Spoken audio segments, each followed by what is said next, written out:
Now coming to calcium homeostasis and bone. This is a very important topic for physiology, for orthopedics and for medicine. This is physiology of orthopedics. Calcium, homeostasis and bone.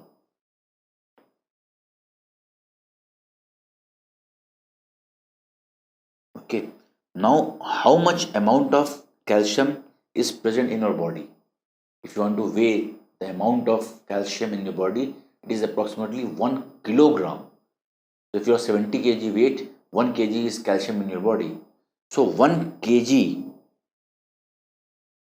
approximately is present in the body. Out of 1 kg, how much present in the bone? 99% is present in the bone, and 1% is non-skeleton in the plasma and all those things. Non-skeleton. And the thing which is not in the bone can be either inside the cell or can be outside the cell. So it can be either intracellular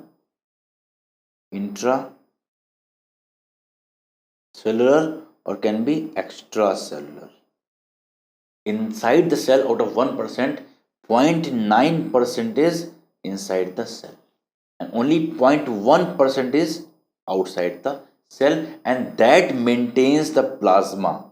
That maintains this 0.1% of calcium which is present outside the cell, maintains plasma concentration of calcium. This maintains plasma concentration of, either you can say 10 milligram per deciliter, or you can say 5 milli equivalent per liter. 5 milli equivalent per liter or 2.5 millimole per liter. Millimole per liter. So this amount of calcium present outside the cell maintain plasma concentration of 10 milligram per deciliter of calcium in the blood. Now out of this calcium, some amount is protein bound and some is non-protein bound. So 40% of this is protein bound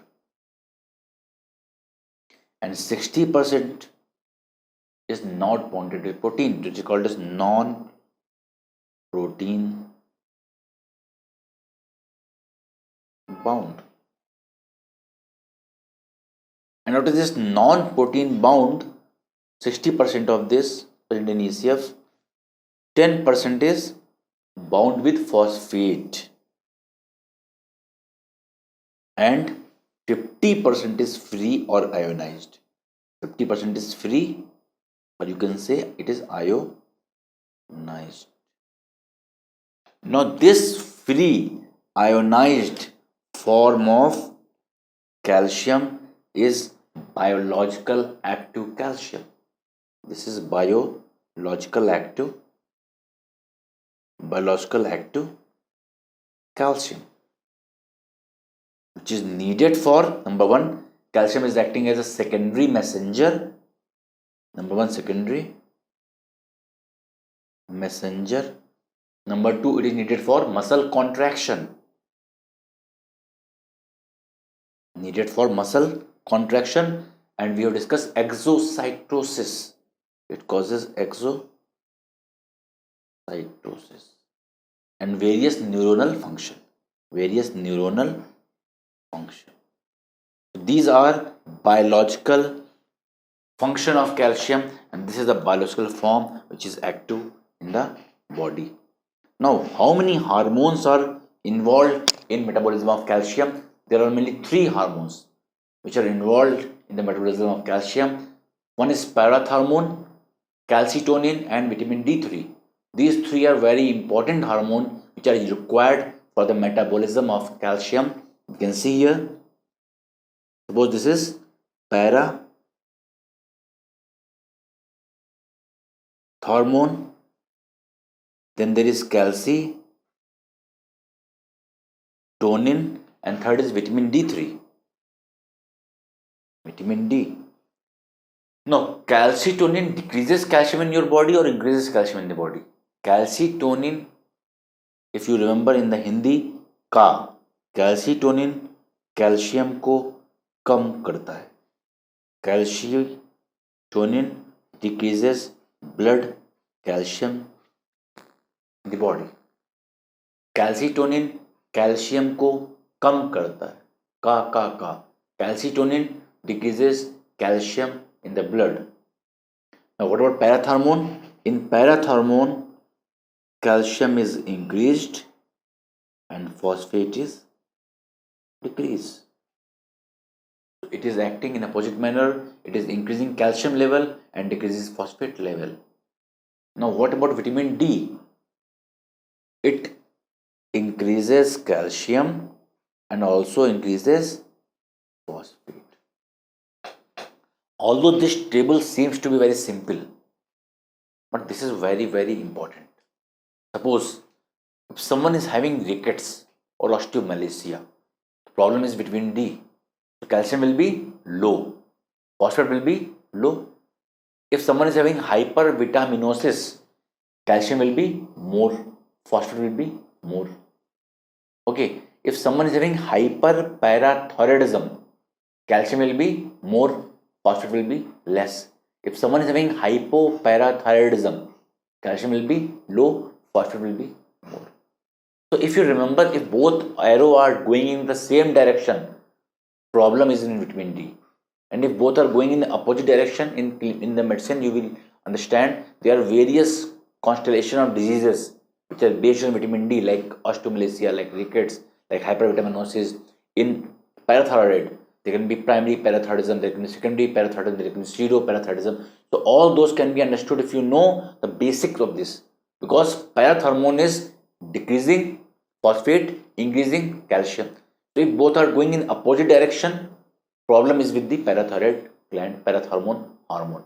If both are going in same direction, either increasing or decreasing, it will be because of vitamin D. And if this is only calcium, it will be because of calcitonin. This table is very important to understand the medicine, the clinical diagnosis of various disorder. If you know these three functions. Now next question is, parathormone have receptor on osteoblast, osteoclast, osteocyte, all of the above. Answer is osteoblast, not osteoclast. Although it works through osteoclast, I will discuss how it works.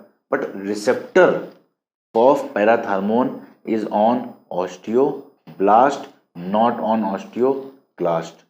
Remember, it is osteoblast which have receptor for parathormone. So how it happened that although it has receptor on osteoblast, it work through osteoclast? Why? Yes, because it form, when parathormone attaches with osteoblast receptor, it form rank ligand. It form rank ligand which attach with osteoclast,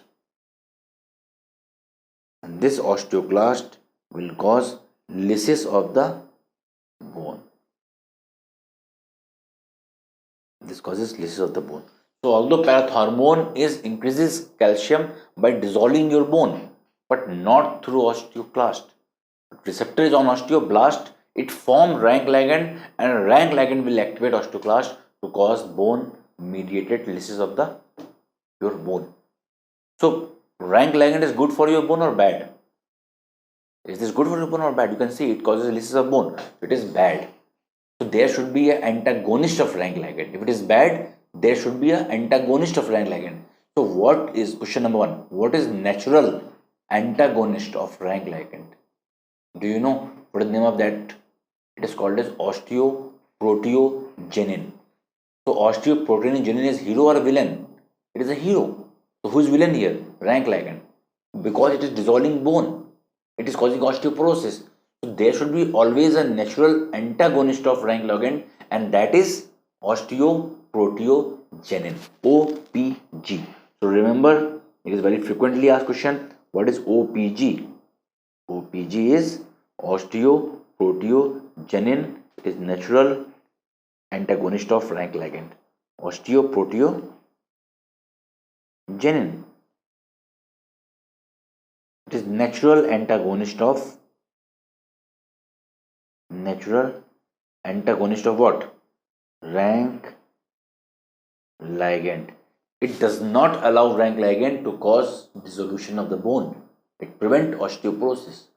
And this OPG is further initiated by growth hormone, testosterone, estrogen.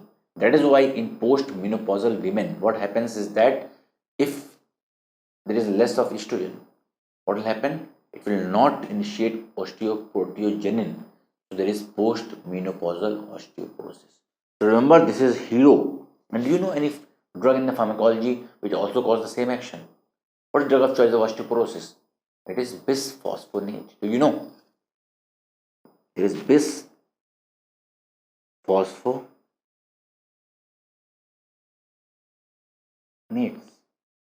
And they are excellent drug. They are wonder drug. If you give this drug, all the sort of pain and all this side of this the weakness will be dissolved in postmenopausal women because they are very much prone for osteoporosis. So they have a lot of complaint of this pain in the leg, in your hand, in your shoulder, in your joints because of osteoporosis. Because they have less of estrogen, so it will not activate osteoproteogenin. It can cause postmenopausal women. It can cause osteoporosis. So if you give bisphosphonate, do you know any drug? If you remember this, one is ibandronic acid. One is ibandronic acid. Other is alendronate. Alendronate. It is mainly given weekly. It is given per month.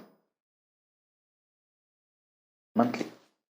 These two are wonder drugs because they act on rank ligand. It prevents osteoporosis. It is treatment of osteoporosis. If you keep on giving calcium, vitamin D3 in those patients, it will not respond. They will not respond until you give bisphosphonates. They are excellent drug. Do you remember the side effect of this drug? It is a very well known side effect. It is side effect is esophagitis. What you will do to prevent this? You will say patient to take this drug empty stomach with 1 glass of water, and patient should not lie down for at least 1 hour after taking this medication to prevent esophagitis. I have never seen a single case after giving this drug. If you counsel the patient, whenever a patient is coming to your clinic, I am practicing for last 4 years and I am prescribing this drug to almost every postmenopausal women, and they are doing wonders. All the pain from their body is gone. So they are excellent drug. If you prescribe this at least for 5 or 6 months, then they will do wonders because they are acting on the rank ligand and they treat osteoporosis and all pain will be gone. But it have to be prevented. Esophagitis has to be prevented. So they are acting on which ligand? Rank ligand. So this is about osteoproteogenin. Okay.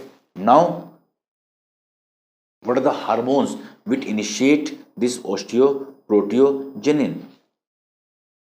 What about estrogen and androgen? Estrogen and androgen. Number one, they increase osteoblastic activity. That is why they are good for your bone. They initiate osteoblastic activity. Osteoblastic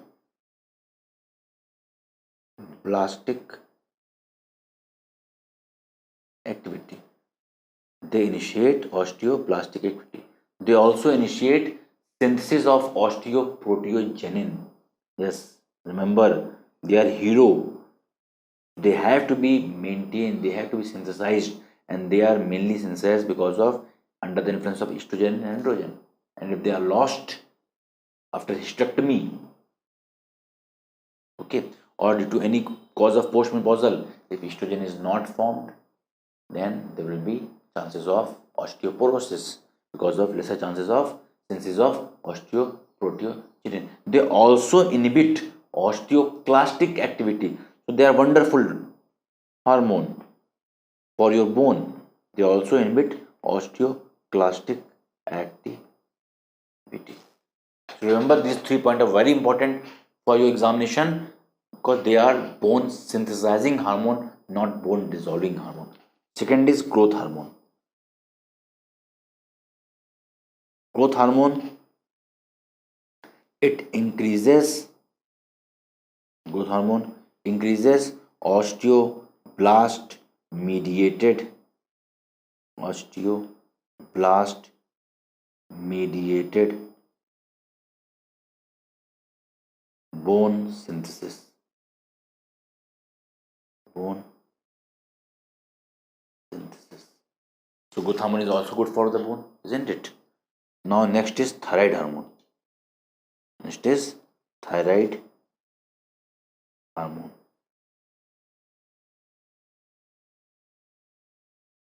They are not good for bone. Why? It is why in hyperthyroidism, bone become weak, muscle become weak because it causes increase osteoclast mediated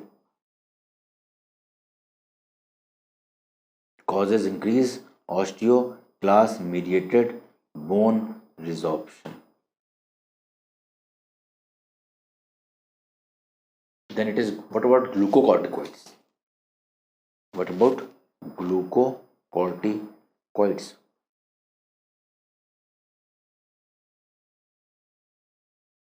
It increases apoptosis of osteoblasts. It increases apoptosis of osteoblast and decreases OPG, osteoproteinogenin. That is why glucocorticoids are not good for the bone. It can cause avascular necrosis of head of femur. You have seen quackery in quacks. If you see quacks, they used to give glucocorticoids a lot for body pain, inflammation, and if continuous use of glucocorticoids is there, it can cause osteoporosis. Why? Because they increase apoptosis of osteoblast and decreases osteoproteogenin. This is not good for your bone.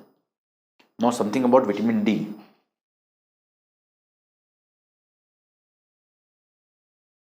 Salient feature regarding vitamin D.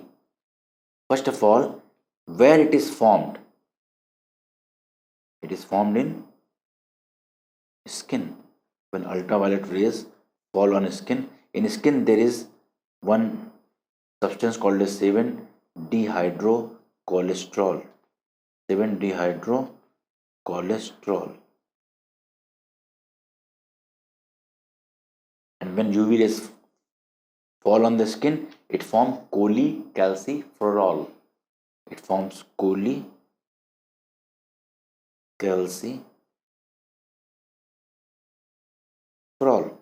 Cholecalciferol, when goes inside liver,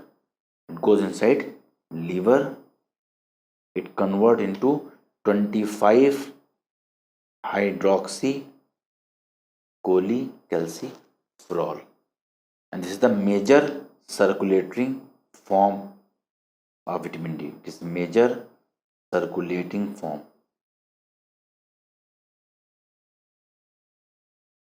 But not active form, because it is converted under the presence of 1-alpha hydroxylase. Remember, this is a very important topic. And they ask you this conversion from 25 hydroxy cholecalciferol into 125 dihydroxy cholecalciferol in the kidney occur under the presence of which hormone? It is parathormone. It will form, and in the kidney it will form 125 dihydroxy cholecalciferol, and this is called as calcitriol. This is called as calcitriol. In one of the examinations, they have given the formula and they asked, this is calcimonool, diol, triol. So this is not diol, it is triol, calcitriol, and this is also called as vitamin D3. And this is the major hormone. Remember, this is the hormone which has various function. It's called as calcitriol.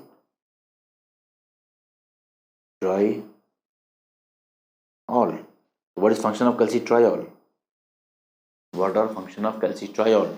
Number one, it increases calcium and phosphate in the blood. It increases calcium and phosphate in blood. Number 2, it increases calcium absorption from intestine. How? It is vitamin D dependent. It is indirect. It is indirectly helping in calcium absorption. How? Because it is vitamin D dependent calcium binding protein, that is cal binding.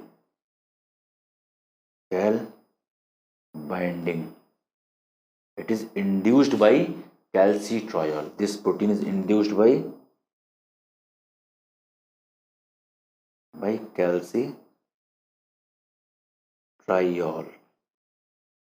Then third, it also increases phosphate absorption from intestine. It increases phosphate absorption from intestine. Number 4, it increases renal reabsorption of both calcium as well as phosphate, because it increases calcium phosphate both in the blood. So from the kidney, it will cause renal reabsorption of calcium and phosphate. It increases renal reabsorption of calcium and phosphate. So these are function of vitamin D3. Now one point regarding calcitonin.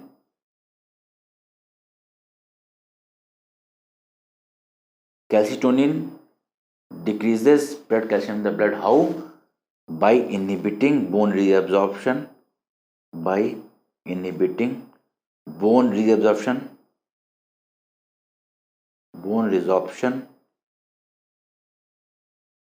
by causing osteoporosis of osteoclast, causing apoptosis of osteoclast.